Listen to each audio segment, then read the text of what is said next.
안녕하세요, 여러분. 우리 시니어 여러분, 요즘 뉴스 보시면서 마음이 무거우시죠? 트럼프 미국 대통령의 2025년 한국 방문 소식이 나왔는데 10월 28일부터 29일까지 1박 2일로 온다네요. 그런데 에이펙 정상회의 날인 10월 31일, 11월 1일은 불참한다니. 우리나라가 주최국인데 이게 무슨 일인가 싶습니다.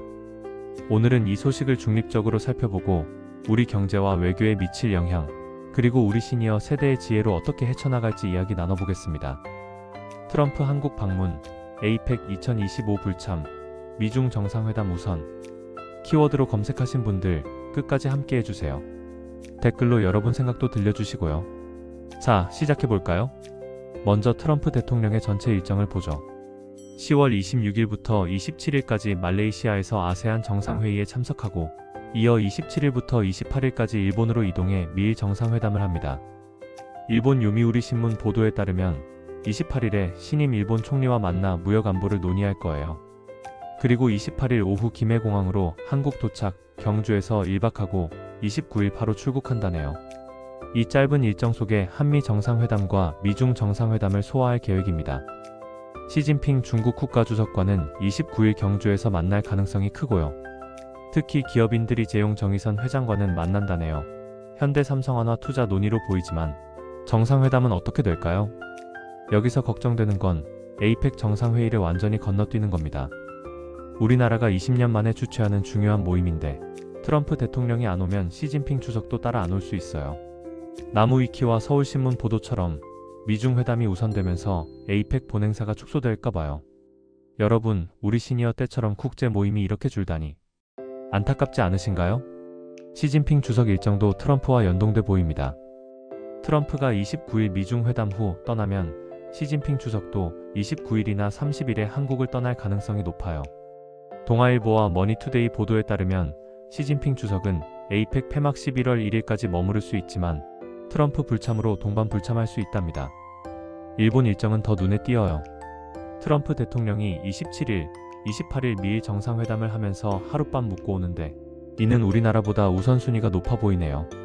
말레이시아 아세안 회의 26일, 27일에서 동남아 국가들, 인도네시아, 필리핀 등을 만나고 일본에서 안보 협력을 논의한 후 한국으로. 이 순서가 우리나라를 중간 키착지처럼 만드는 게 아닐까 싶습니다. 뇌피셜 하나 말씀드리면 우리 시니어 세대가 경험한 냉전 시대처럼 지금은 신냉전 구도가 형성되고 있어요. 트럼프 대통령이 동맹국, 일본, 아세안을 먼저 챙기고 중국과 대결 회담을 한국에서 하는 건 전략적 선택일 수 있지만 우리 이재명 대통령과의 양자 회담이 약식으로 끝날 가능성이 커 보입니다. 기업인들, 이재용, 정의선 회장과는 만나지만 정상회담은 패스?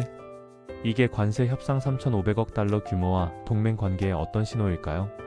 여러분, 이런 일정 변화가 우리나라 위상을 어떻게 할까요? 댓글로 시진핑도 안 오면 에이펙 망하나요? 의견 나눠보세요. 이 일정이 우리 경제에 미칠 영향을 생각해보죠. 트럼프 대통령의 관세 정책은 이미 현대차의 15% 관세, 포스코 철강 50%, 삼성 알루미늄 50%의 타격을 주고 있어요. 한경 보도처럼 트럼프가 한국 기업인들과 만나 투자에 관하여 현대차 조지아 공장, 삼성 텍사스 반도체, 한화오션 필라델피아 조선소를 논의하지만 대통령 패싱으로 협상 테이블이 약해질 수 있습니다. 외교적으로도 걱정입니다. 에이펙이 축소되면 우리 주최국 위상이 떨어지고 미중 무역 전쟁의 중간자 역할이 어려워질 거예요.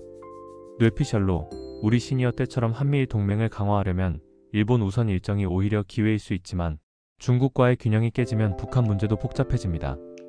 2025년 에이펙이 바람 빠진 풍선이 되지 않도록 우리 정부가 기업 시민 지혜를 모아야 할 때예요. 여러분, 관세 협상에서 우리나라가 스왑 협상으로 버틸 수 있을까요? 댓글로 경제 영향 어떻게 보세요? 공유해주세요. 서로의 경험, 시니어 투자 이야기 들으며 대화 나눠봅시다. 이제 제 뇌피셜을 조금 말씀드릴게요. 트럼프 대통령이 에이펙을 건너뛰는 건 단순 일정 문제라기보다 미국 우선주의의 신호일 수 있습니다. 원래 에이펙은 무역 자유화 모임인데 트럼프 2기 정책이 보호무역이라 본행사에 관심이 적을 거예요. 반대로 미중 회담을 한국에서 하는 건 우리나라를 중립 무대로 보는 긍정적 신호일 수 있죠. 하지만 시진핑 주석이 따라 불참하면 경주 회의가 빈 껍데기가 될 위험이 있어요. 합리적으로 생각해보니 우리 대통령이 트럼프를 김해공항에서 영접하거나 기업인 미팅에 동석하는 식으로 우연한 만남을 만들 수 있을 거예요. 우리 시니어 세대가 겪은 1980년대처럼 동맹 재편 시기에는 민간 교류기업 투자가 더 중요하죠. 특히 트럼프가 기업인들과 만나며 현대차 조지아 공장 21억 달러이나 삼성 텍사스 반도체 200억 달러, 한화 필라델피아 조선소 5억 달러 투자를 논의할 가능성이 크니 이 기회를 잘 활용해야 할 겁니다. 걱정만 할 게 아니라 댓글로 우리나라가 잘 대응하려면 아이디어 모아봅시다. 여러분의 지혜가 큰 힘 됩니다. 여러분, 트럼프 한국 방문 1박 2일, 에이펙 불참, 미중 정상회담 우선. 이 소식이 우리 시니어 마음을 무겁게 하네요. 하지만 우리나라가 잘 헤쳐나갈 거라 믿습니다. 관세 협상, 동맹 관계, 에이펙 위상. 모두 걱정거리지만 함께 생각하면 길이 보이죠. 댓글로 트럼프 일정, 여러분 걱정되세요? 어떻게 대응할까요? 의견 남겨주세요. 서로 공유하며 위로받아요. 구독과 좋아요로 더 많은 최신 소식 받아보세요. 건강하세요. 다음 영상에서 만나요.